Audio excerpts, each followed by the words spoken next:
a felicidade pela mansidão. Bem-aventurados os mansos, porque herdarão a terra. Mateus, capítulo 5, versículo 5. Muitos de nós queremos um caminho bem curto para atingir a felicidade. Queremos encontrar as pepitas de ouro da satisfação espiritual na superfície, ao invés de cavar fundo, onde se encontram em abundância.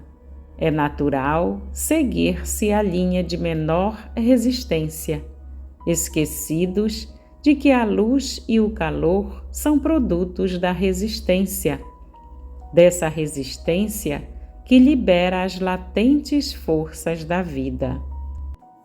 Muitos de nós somos como aquele homem do Oeste que tinha quintal de ferro velho. Trabalhou ali bastante tempo, comprando e vendendo velhos salvados e sucatas que ajuntava nos subsídios da cidade. Certo dia, porém, descobriu que naquele quintal havia um veio de petróleo. Empreitou uma turma de perfuração e logo o ouro negro jorrou em abundância do seio da terra. O seu depósito de ferro velho se transformou numa verdadeira mina de riqueza que não conheceu limites. Nestas beatitudes, temos uma verdadeira mina de riqueza espiritual. Para alguns, até parecem boas demais para que nisso se acredite, e assim prosseguem seu caminho, cavando por cima a superfície da vida, apanhando ferros velhos como se fossem pepitas e riquezas ocultas, por ignorarem o desafio e a promessa desses segredos de felicidade. Deixam de encontrar a chave para uma vida radiante e continuam a viver como indigentes, enroscados na miséria que eles mesmos criaram. Esquecem-se de que aquilo que acontece dentro deles tem maior importância do que aquilo que lhes sucede, pelo fato de não terem construído nenhumas fortificações internas. Facilmente se tornam presas do inimigo, enchem-se de ressentimentos e são vitimados pela frustração e pela desilusão. Pensa você que Deus se daria o trabalho de mandar o Filho dele a este mundo, caso o homem pudesse enfrentar sozinho a vida e a eternidade? O fato de Jesus ter vindo ao mundo prova que Deus não se sentia feliz com a infelicidade dos homens. Ele nos enviou o seu Filho não só para que tivéssemos a vida eterna, mas também para que tivéssemos vida aqui e além, e para que aqui pudéssemos ter vida abundante, vida com V maiúsculo. Os ensinamentos de Jesus são únicos e totalmente diferentes. Ele tirou a religião da plana das categorias teóricas e a colocou em bases totalmente práticas. Ele não fez afirmativas qualificadoras, nem usou frases dúbias, ao apresentar a sua maneira ou filosofia de vida. Nunca usou frases assim: arrisco-me a dizer, ou talvez possa eu afirmar, ou segundo o meu parecer. Ele sempre falou com autoridade, falou com objetivos bem definidos, Falou como sabia e conhecia e como agia. Nunca empregou essas conjecturas vazias de filósofos que professam buscar sinceramente a verdade e que muito prontamente admitem que jamais a encontraram. As palavras de Jesus são como as de matemática, que responde sem hesitar, uma vez que a prova da resposta pode ser encontrada dentro do problema. Nesta terceira beatitude, temos estas palavras de Jesus: Bem-aventurados os mansos, porque herdarão a terra. Já lhe ocorreu alguma vez pensar que há felicidade em ser manso?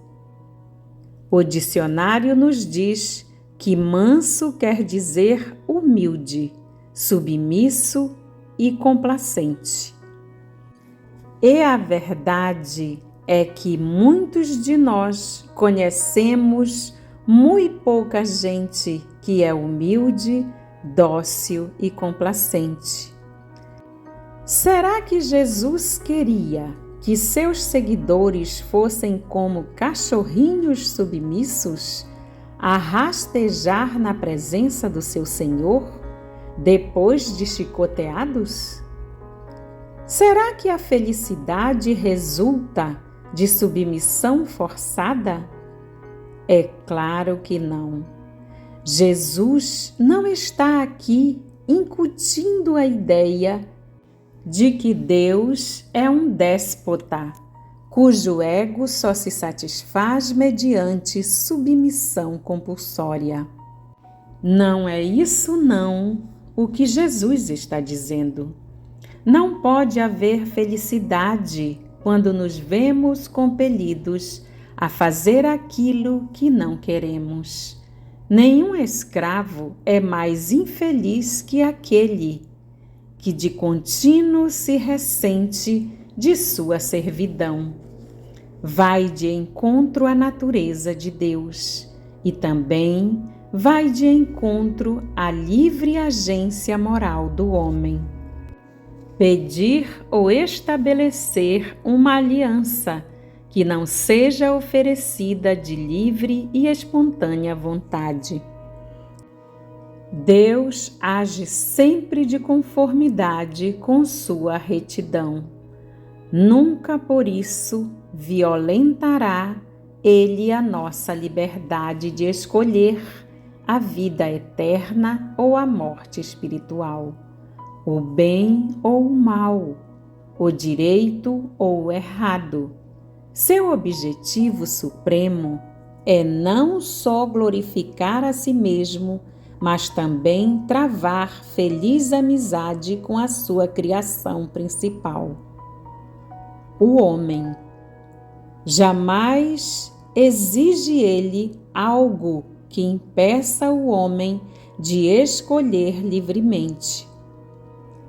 Será que essa mansidão de que Jesus nos fala aqui é o mesmo que fraqueza? Será que ele aqui nos diz o que é feliz, o fraco, o frágil, o delicado, o dócil? É certo que não. Os discípulos eram mansos, mas não fracos. Eram gente disciplinada, mas não submetida ou escravizada. Ou quererá Jesus dizer que bem-aventurados são os de temperamento suave e meigo?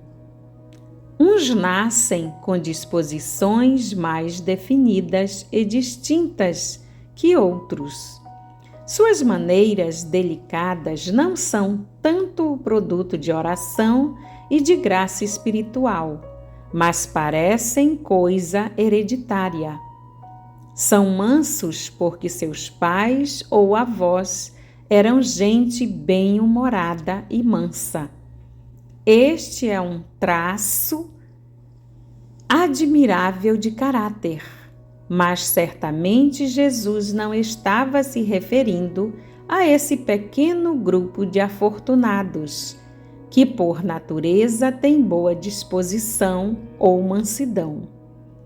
Isso quereria, então, dizer que todos quantos têm uma disposição de serra circular jamais conheceria essa felicidade de que nos fala aqui o Senhor Jesus. Jesus, em seu modo sui generis, estava dizendo aqui algo chocante e talvez revolucionário a seus ouvintes, ao afirmar que bem-aventurados são os mansos. Estava ele dizendo quase que o contrário daquilo que hoje achamos ser o caminho da felicidade. Dizemos: felizes são os sagazes, porque conquistarão a admiração de seus amigos. Felizes os agressivos, porque conseguirão prosperidade. Felizes os talentosos, porque terão ótima carreira. Felizes os ricos, porque conseguirão um dilúvio de amigos e uma mansão cheia de aparelhos modernos. Jesus não diz: sede mansos e herdareis a terra. Ele, mais que qualquer outro, sabia muito bem que a mansidão é dom de Deus, um resultado do novo nascimento. Moisés foi manso, mas não por natureza. Quando furioso, matou um egípcio e, em bem mais de uma ocasião, mostrou que sua mansidão não era meramente um atributo ou virtude natural. Quando, ao descer do monte, achou os filhos de Israel adorando ídolos ao invés de ao Deus verdadeiro, acendeu-se a uma indignação e atirou por terra as tábuas de pedra em que estavam gravadas os 10 mandamentos. A mansidão de Moisés era evidentemente muito contrário à sua natureza. Foi um milagre de Deus. Pedro também não foi manso por natureza. Também se irava e, certa vez, cortou a orelha de um dos soldados que tinha vindo para prender a Jesus. Jurou intempestiva, irada e profundamente quando disseram ser ele um dos discípulos de Jesus. Não obstante, o apóstolo Pedro se tornou um dos homens mais mansos e um dos mais fortes, um dos expoentes mais corajosos do cristianismo. Onde conseguiu ele essa mansidão? O apóstolo Paulo, antes de se converter a Cristo, não era manso.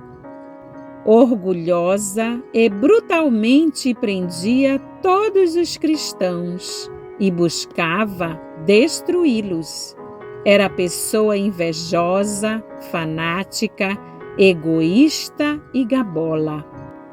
Mas quando escreveu a calorosa e efetiva carta às igrejas da Galácia, disse, entre outras coisas: mas o fruto do Espírito é longanimidade, benignidade, mansidão. Gálatas, capítulo 5, versículo 22 e 23. A mansidão de Paulo era algo que Deus lhe concedera e não algo fabricado por homens. Não é de nossa natureza o ser manso. Pelo contrário, a nossa natureza nos arrasta para o orgulho e para a soberba. Por isso é que o novo nascimento é coisa essencial e indispensável para cada um de nós. Por isso foi que Jesus, de maneira franca e peremptória, disse não só a Nicodemos, mas a cada um de nós: importa-vos nascer de novo. João, capítulo 3, versículo 7.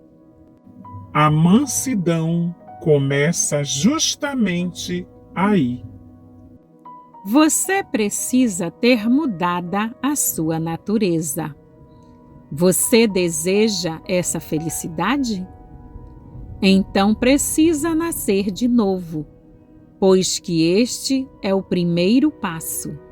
Se você é indivíduo orgulhoso, teimoso, cheio de vontade própria e não quer dar esse primeiro passo, não se qualificará nunca para herdar a terra.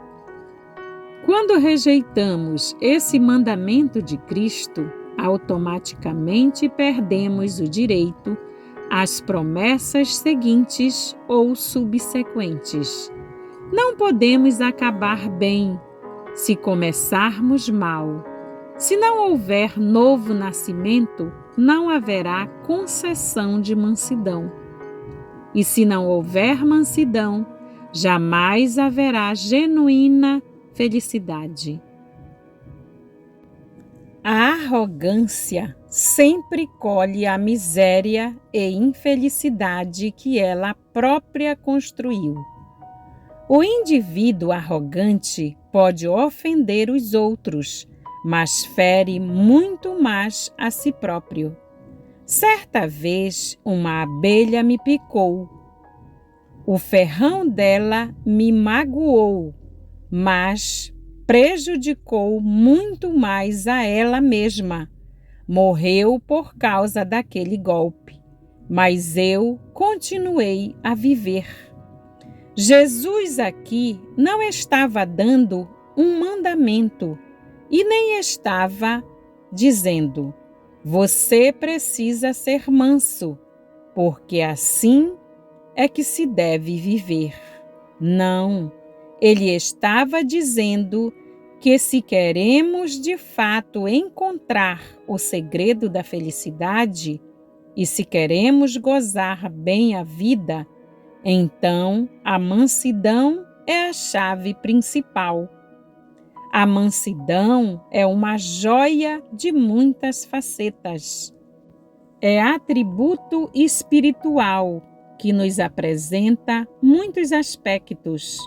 Coloquemos essa joia de espiritual beleza à luz da verdade e busquemos compreender a sua beleza multifacetada. Primeiro, mansidão significa gentileza, delicadeza.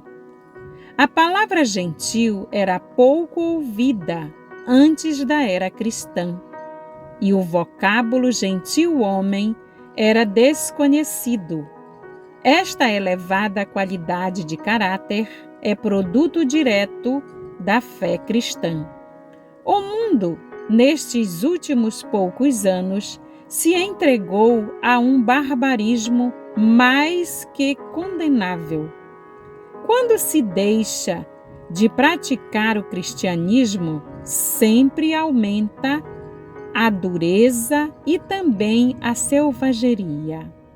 Mas toda essa aspereza, essa dureza que se expressou numa calamitosa série de guerras terríveis e sangrentas, deixou profundas marcas nos indivíduos que compõem a sociedade humana. Os nossos filhos se dão brinquedos que falam de violência. Revólveres, espingardas ou fuzis, tanques, bombardeiros e soldadinhos de chumbo. A média das coisas que nos divertem lisonjeia a nossa selvageria, oferecendo-nos filmes que giram ao redor de intrigas, de assassínios, de guerras e de licenciosidade. Nossas revoltas sensacionalistas trazem ainda mais combustível à fogueira do mal, dramatizando ódios, concupiscências e as mais baixas paixões da natureza humana.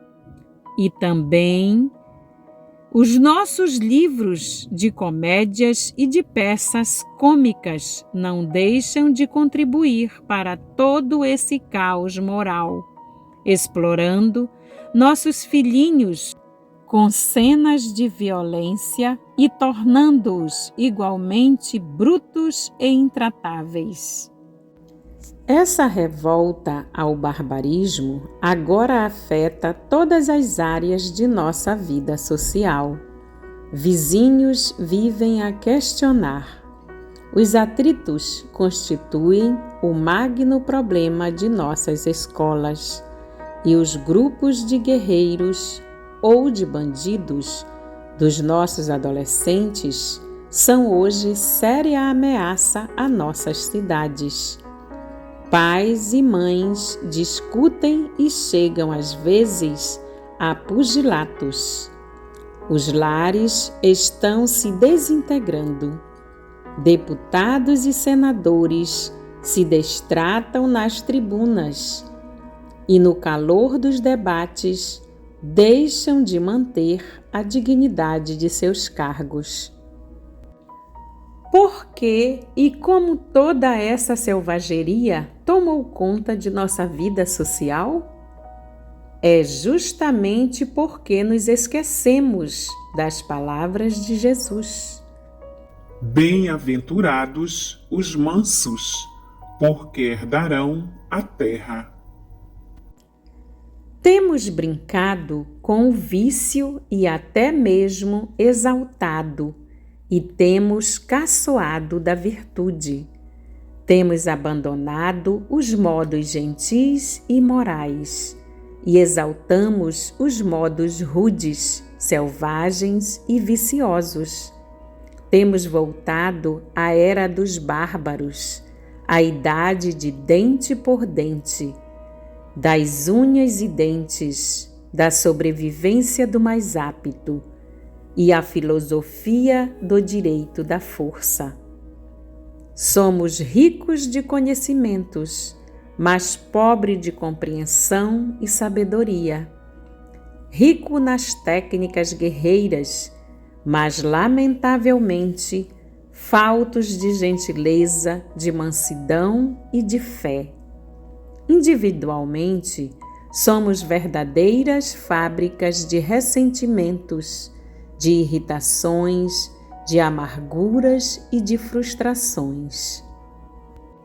A Bíblia diz: Mas a sabedoria que vem do alto é primeiramente pura, depois pacífica, moderada, tratável, cheia de misericórdia e de bons frutos, sem parcialidade e sem hipocrisia.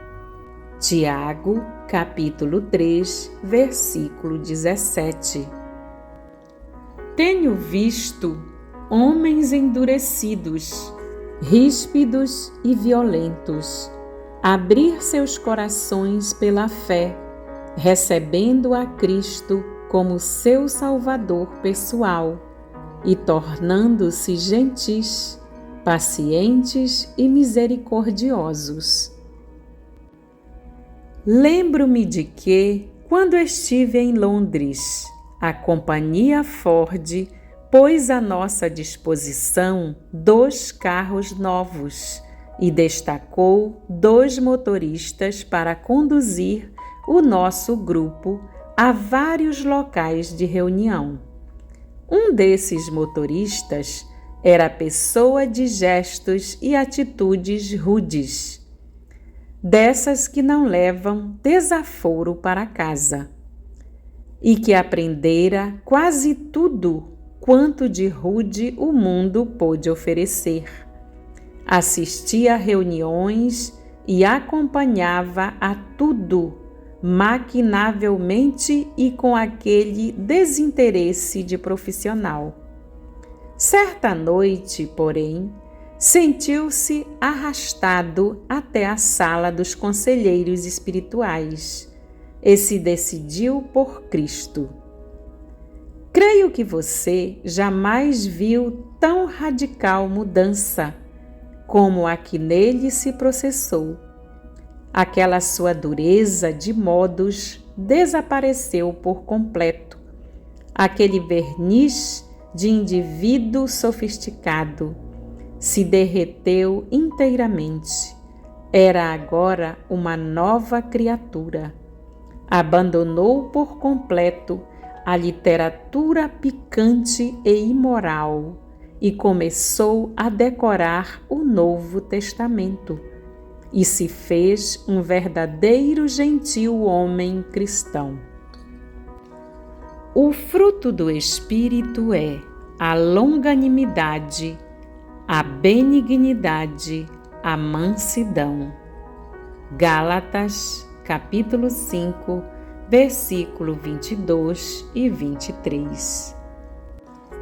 Segundo, a mansidão inclui submissão.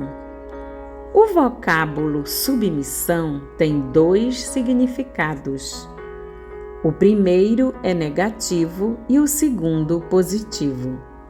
Significa desistir de ou abandonar e também dar. Isso está na mesma linha de pensamento das palavras de Jesus. Quem perder ou abandonar a sua vida, achá-la-á. Mateus, capítulo 10, versículo 39. Temos ouvido não poucas vezes esta moderna expressão: não combata isso, pois é maior do que qualquer um de nós. Os que são mansos não se zangam com a vida, aprendem o segredo da renúncia, da submissão a Deus e sabe que Ele peleja por eles. A Bíblia diz: pois assim como apresentastes os vossos membros como servos de impureza e da iniquidade, apresentai agora os vossos membros como servos da justiça para a santificação. Romanos, capítulo 6, versículo 19.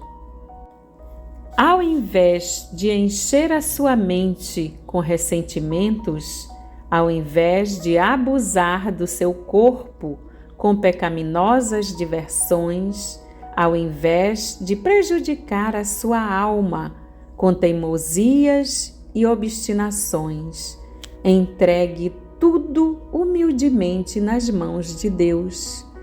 Daí, seus conflitos desaparecerão e suas tensões íntimas surtirão. Daí, a sua vida começará a ser vivida como deve. Começará a ceder, a renunciar, a produzir, a dar fruto. Você começará a sentir que está vivendo como Deus espera que você viva. O tédio desaparecerá e você vibrará de esperanças e expectações. Pelo fato de você haver renunciado humildemente, começará a herdar a terra das boas coisas que Deus há entesourado para todos quantos nele confiam de maneira completa. Até a própria ciência nos ensina em termos iniludíveis o conceito cristão da rendição absoluta. Thomas Huxley, certa vez, escreveu a Carlos Kingsley: a ciência nos diz que devemos nos assentar como crianças diante dos fatos para estarmos preparados a pôr de lado qualquer noção preconcebida e podermos ser levados a qualquer fim ou conclusão a que a natureza nos possa guiar, pois do contrário nunca saberemos nada. Felizes são os mansos, felizes os que se submetem e renunciam, felizes aqueles que confiantemente colocam suas vidas, suas fortunas e o seu futuro nas onipotentes mãos do Criador. Felizes os que deixam correr tudo deixando nas mãos de Deus. Terceiro, mansidão inclui domesticação. O cavalo domesticado contribui muito mais para a vida do que um burro indomável. A energia sem controle é perigosa, mas controlada é coisa útil e poderosa. Deus não nos disciplina com o propósito de nos submeter, mas para nos condicionar para uma vida de utilidade e bem-aventurança. Em sua infinita sabedoria, sabe Ele que uma vida descontrolada é vida infeliz, e por essa razão põe rédeas a nossas almas, obstinada a fim de dirigi-la nos caminhos da retidão. É isso o que Deus procura fazer conosco: amansar-nos, domesticar-nos, para que obedeçamos o controle apropriado. Ele realiza no reinado espiritual aquilo que a ciência faz no mundo físico. A ciência apanha a violenta turbulência de um rio Niágara e a transforma em energia elétrica, que ilumina 1 milhão de lares e movimenta as produtivas rodas da indústria. Deus apanhou Pedro, um zelote, um político faccioso e reacionário de seus dias, e dirigiu a energia dele e o seu tremendo entusiasmo para propósitos bem mais elevados. E sabemos que Pedro ajudou a promover um movimento que remodelou o mundo. Tomou a Mateus, um político manhoso e melífluo, que conhecia suficientemente bem as artimanhas políticas a ponto de se escapulir das malhas em que poderia se ver apanhado.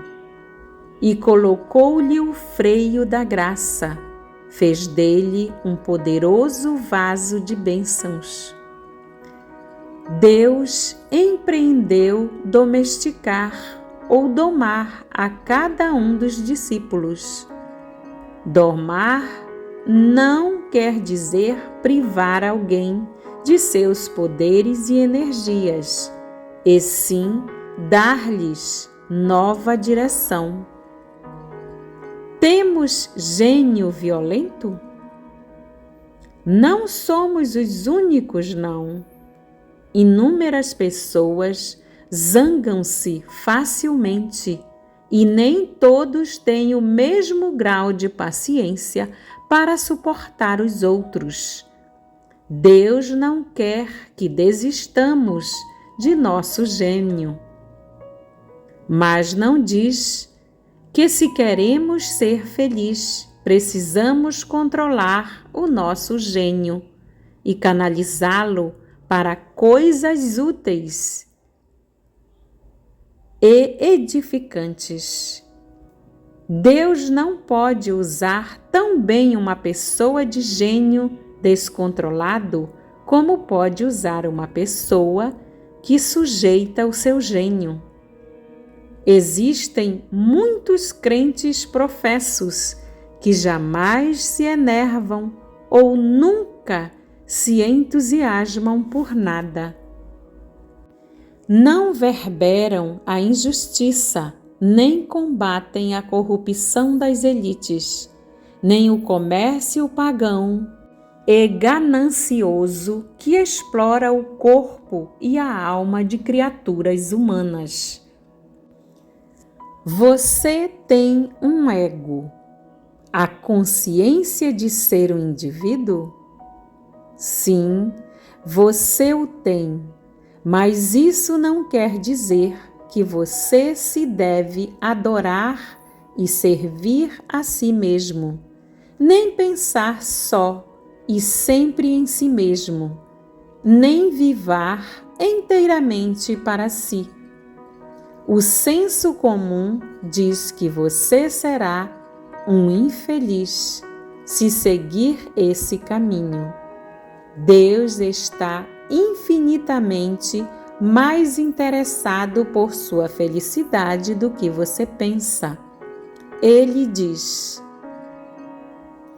negue-se a si mesmo e siga-me.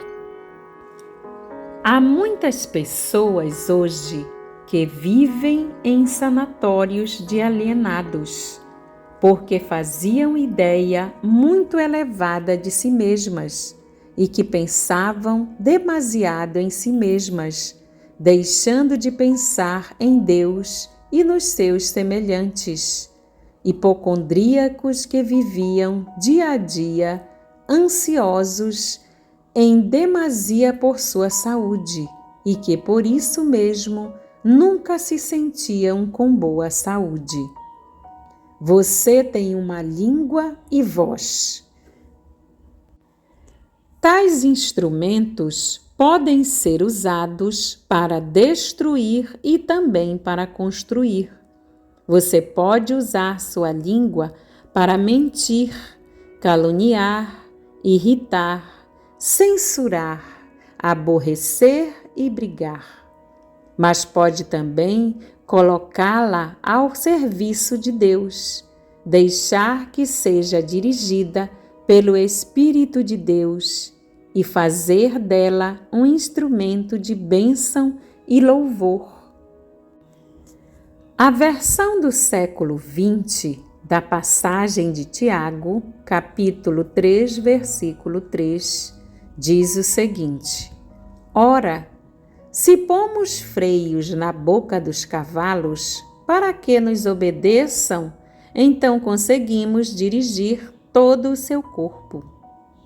Assim também, quando submetemos a nossa vida ao controle e exigências de Cristo, toda a nossa natureza indomesticada é dirigida por Ele. Então, nos tornamos mansos, dóceis e preparados para o serviço do Senhor. Quarto, mansidão implica indulgência. Indulgência é vocábulo que quase desapareceu do nosso vocabulário. Significa abster-se de condenar os outros, recusar, julgar as ações e os motivos do que nos cercam. A Bíblia diz: com toda a humildade e mansidão, com longanimidade, suportando-vos uns aos outros em amor. Efésios, capítulo 4, versículo 2. Esta geração é pressurosa em aplicar a estocada mortal, mas vagarosa em socorrer com o óleo que cura. A crítica dura que você faz de outros e a apreciação injusta dos que o cercam pode feri-los, mas ferem muito mais a você mesmo.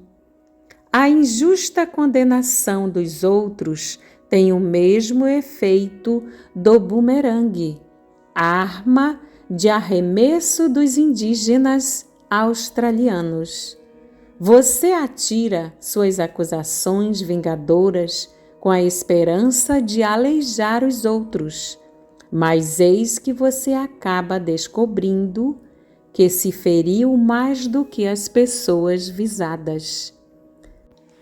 Muitas pessoas vivem hoje solitárias, como num deserto, porque puseram à margem, com sua própria impertinência, os amigos que tanto precisavam. Muitas esposas têm descoberto que ralhar ou censurar nunca vence seus maridos e acaba muitas vezes em divórcio. Mansidão e tolerância são deveres para quem deseja viver em harmonia com a sociedade e para todo aquele que quer viver bem com sua família. A Bíblia diz que ninguém infamem nem sejam contenciosos, mas moderados, mostrando toda a mansidão para com todos os homens. Tito, capítulo 3, versículo 2. Você não pode ser feliz magnificando ou exagerando as faltas de outros e diminuindo as virtudes deles. Esse é ótimo caminho para afugentar seus amigos, para expulsar de seu lar a felicidade e para se privar de um futuro róseo e auspicioso. Temos aqui a resposta cristã para todas as questiúnculas e atritos com a vizinhança, para as dificuldades familiares e para as aquarelas na comunidade em que vivemos, suportando-vos e perdoando-vos uns aos outros, se alguém tiver queixa contra outro. Assim como o Senhor vos perdoou, assim fazei vós também. Colossenses, capítulo 3, versículo 13. Conhecemos a história de um velho diácono muito crente que, atormentado aparentemente, além do que se pode suportar pela continuada má vontade de um inimigo, publicamente jurou matá-lo. O inimigo ouviu falar das intenções dele e cinicamente esperou para ver que o inofensivo e santo velho iria fazer.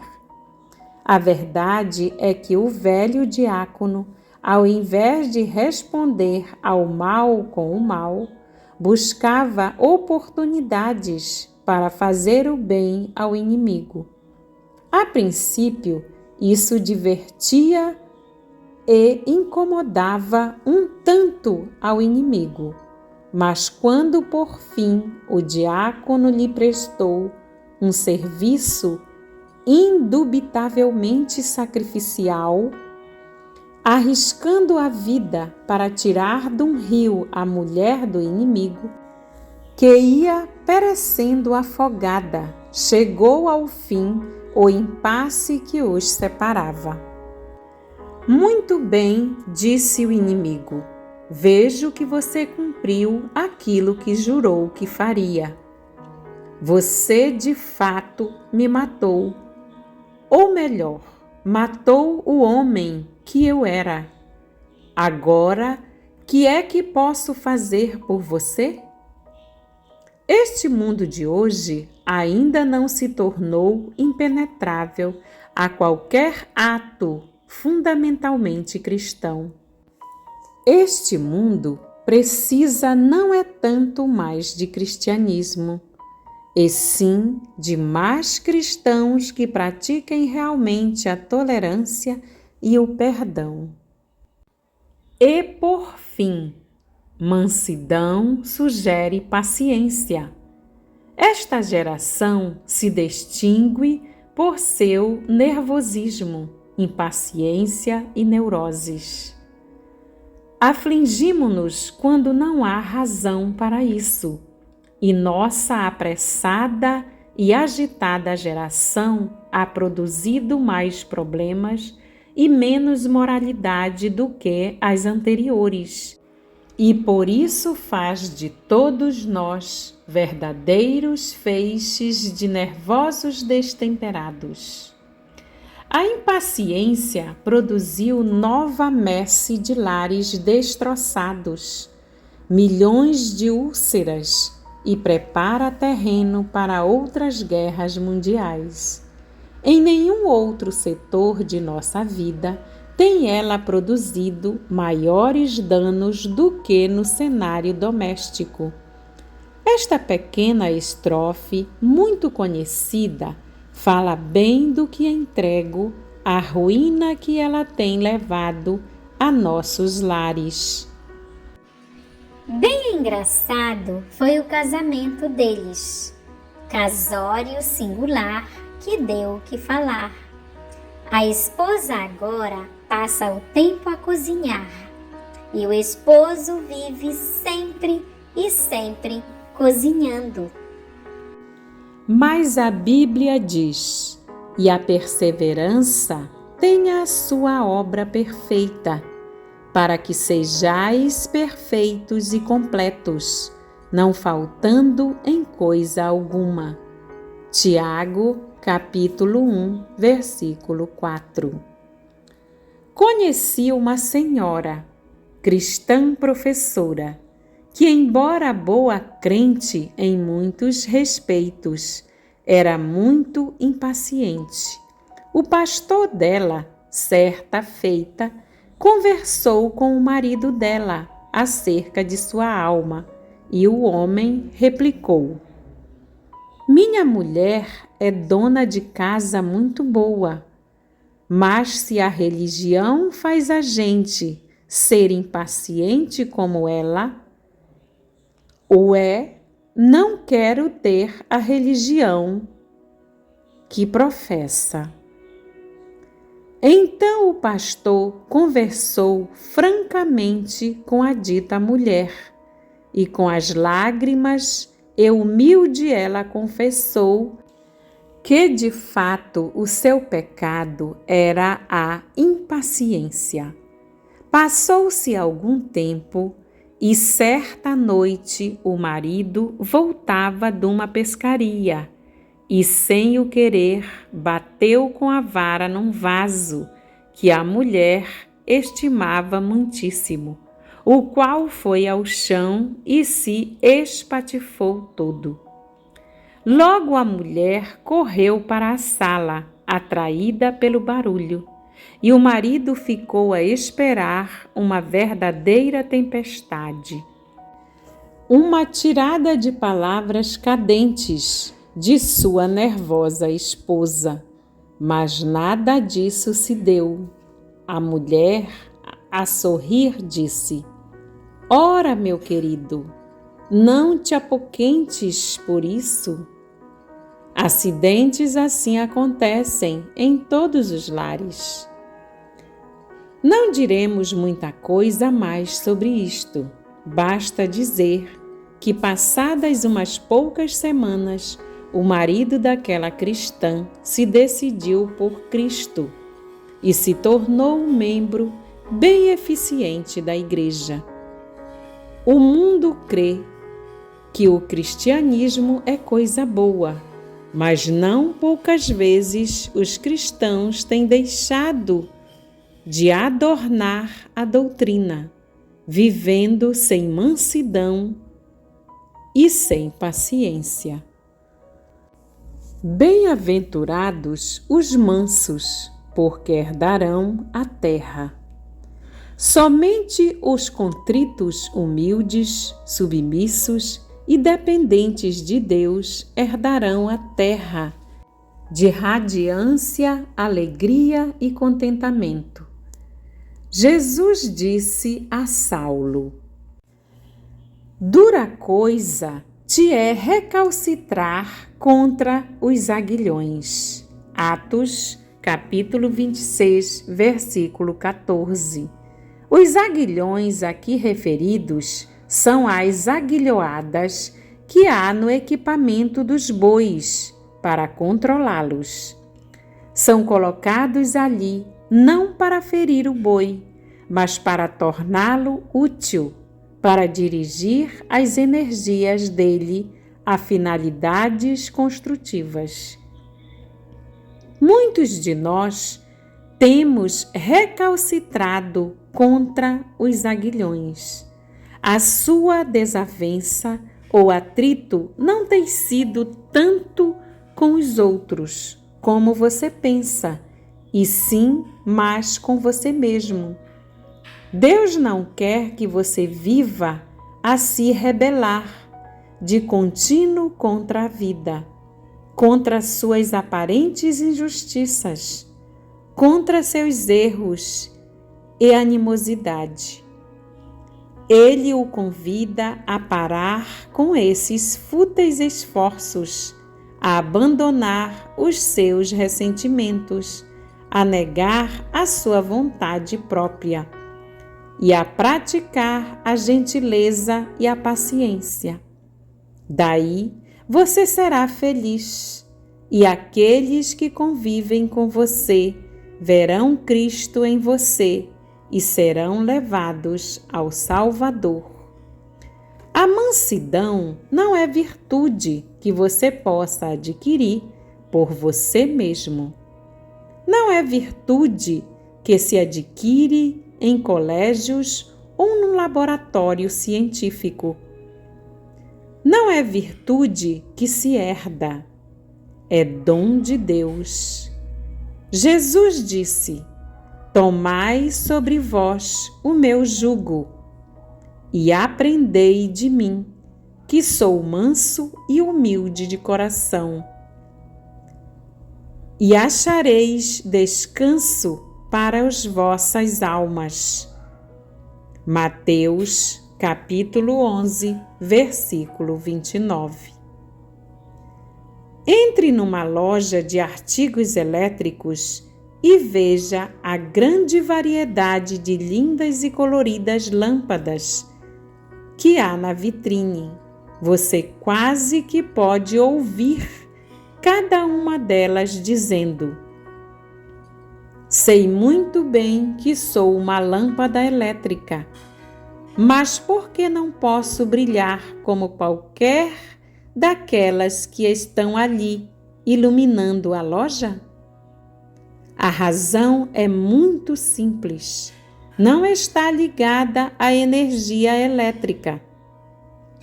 Deus não faz acepção de pessoas.